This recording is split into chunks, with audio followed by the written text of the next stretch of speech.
welcome back to my channel. So today, as you can see by the title, I'm about to let y'all know, give y'all all the tea, honey. No sugar, no cream, just tea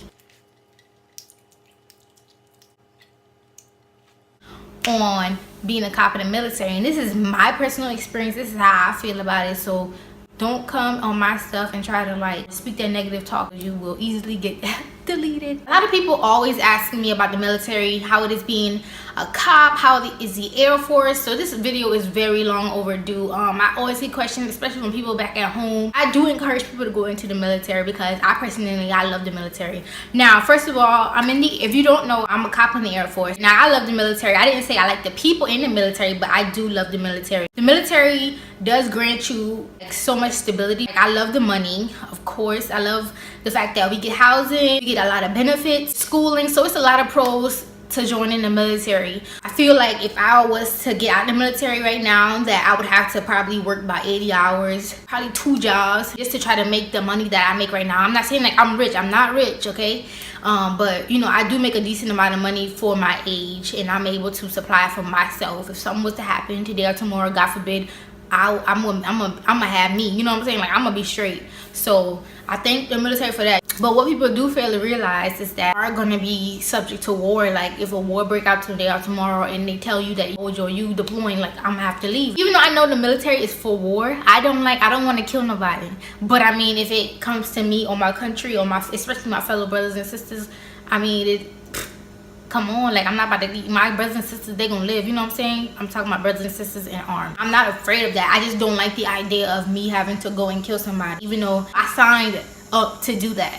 I was thinking about it the other day, but when it hits you, you know, like, are you really ready to take this person's life? In different countries, they like to use kids as a distraction. That child could be strapped with a bomb. It's either the kids or my fellow brothers and sisters. Unfortunately, I'm gonna have to kill that kid. But other than that, the military is good. When I first joined, I didn't know much about what cops do. The recruiter just showed me like they deploy and stuff like that or whatever. I personally just really wanted to get my foot inside the door. Like, I always wanted to come inside the Air Force. I was in junior ROTC in high school. When I took my test, literally no lie, I tell my mom this all the time, like, I don't even know how I'm in the Air Force because I blacked out. I'm not the smartest, but because that Air Force test, like, you got, I don't know nothing about no mechanic. Anyways, so basic training is in Lackland. That's a whole nother story in itself because I got washed back. Them people know they had worked my nerves. I had a big mouth and I like to laugh, so I got washed back. But that's another story that I can tell you guys if you guys want to know about that. Okay, so tech school's on Lackland, and you stay there, I believe, for 4 months. I stayed there from February all the way until June-ish. It was hot in Texas. I'm saying hot, like sweating, like pouring, drenching hot. During tech school, you learn a lot of like combative, use your weapons a lot, and you learn about like surviving in the wilderness, how to arrest someone, well, how to apprehend someone, approach a vehicle. If you have to stop a vehicle, you learn how to clear out buildings. You learn a whole bunch of stuff. Tech school was challenging because of all the physical aspect of it. Sorry, I'm lazy, y'all. I ain't even gonna lie to you, I'm lazy. And all that much and running and stuff, I'm not the best. I'm not physically fit, I don't have no physical mentality, no kind of physical, I don't know, I'm not physically with it, okay? Like, just set me in front of a desk, let me do some work, and I'll be fine with that. During tech school, you take a lot of tests and stuff like that too, so like you can actually fail out of tech school. Being a cop is pretty scary. Not that I'm actually a cop. In society right now, there's a lot of cop brutality going on. Like, I think about it and I'm like, yo, like, God forbid, or it could have been me, you know what I'm saying? Like, that stuff is scary. It's very long hours. Like, you're not treated like the rest of the Air Force. I'm gonna let you know right now off the back. So you think you're gonna get your holidays and birthdays and all that stuff, good stuff off, you're wrong. Unless you know people. Now, it's another thing, the Air Force is about who you know. It is what some you know, but most likely who you know, because people like to push strings for people who they like, which is just like in the real world. Yeah, back to the long hours. If you have to work a 12-hour shift, you're gonna end up being there for 14 hours because you have to arm up, then you have to de-arm. So that's like a 14-hour day. If you work 8 hours, it's like a 10-hour day. And also the gear, I have to go to the doctor now because my back is like all like, my spine doesn't sit, my spine isn't like how it's supposed to go. it's like the bones are like touching. I can't even explain it. When I was deployed, where we wore plate carriers, we had our weapon. As time progressed and I kept wearing that same thing over and over again, like it started to weigh down on my body, on my back. So the gear really like ruined my posture, just ruined my body in general. So the good thing about being a cop, like we deployed a lot. I recently deployed to Qatar, and that's where I met my beautiful, loving fiance. I always say that about him. Yeah, I love him so much. And every time I talk about him, I always about to ramble. But I'm not gonna ramble on about him. Jerome, if you watching this video, I know you will. Just know that I love you, baby. And but yeah, so I deployed to Qatar, and that was very, very, very fun. It's always good to experience new places, experience new things, and meet new people. We deploy so much. Like we're like the #1 travelers. So like if you want to travel and stuff, and you're thinking about being a cop, then that's the perfect job for you, because you're 9 times out of 10 you're gonna deploy. Once you become a cop, you're able to either become like OSI, so like an FBI type thing. You CADM, that means you work with the weapons. Or you can be K9, and that's when you have the dogs. Or you can like be back office. You could be like in the armory, you know, issuing weapons. So it's different positions inside of security forces. So don't think that just because you're a security forces entire career, you're only going to be outside, you know, checking IDs on the flight line, patrolling and all that stuff. If you limit yourself to that, yes, that's all you're going to do. You're only going to be on flight.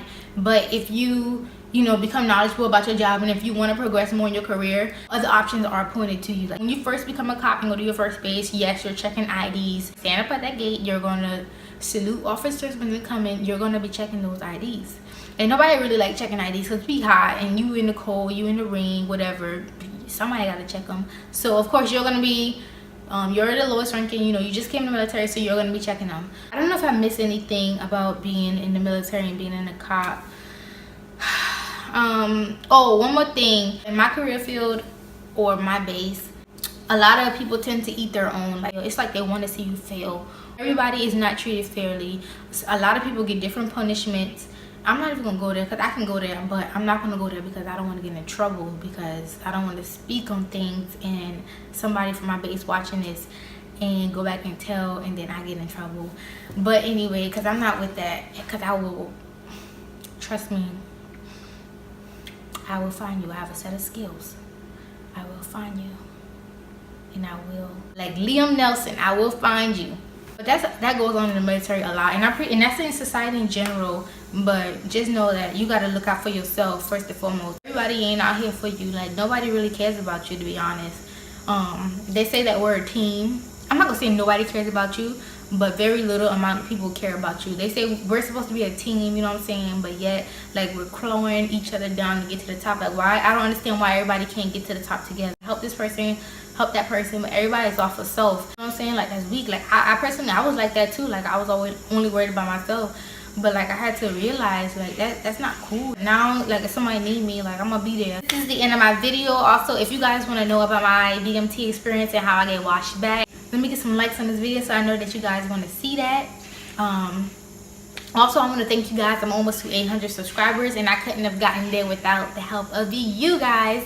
So I just want to thank you guys for tuning in my channel, for subscribing, for liking my videos. Like that means so much to me. Honestly, I didn't think that I would be able to make this happen, and it's happening, you know what I'm saying? So I'm very appreciative of all the love and support that you guys give me, especially the sweet little messages y'all be sending me on Snapchat. Like that's so sweet. Like it is. Just to know that I inspired somebody, that is so huge to me. Like for real. Like they like, do people that look up to me, like I never understood why people look up to me, or like, you know, like are inspired by me. But now I see, like, I'm not trying to toot my own horn, but like I see like the way that I'm going right now, the path that I'm in right now, like I can see why people are orbiting towards me. Don't forget to thumbs up, comment, and subscribe to your girl. Catch you in my next video.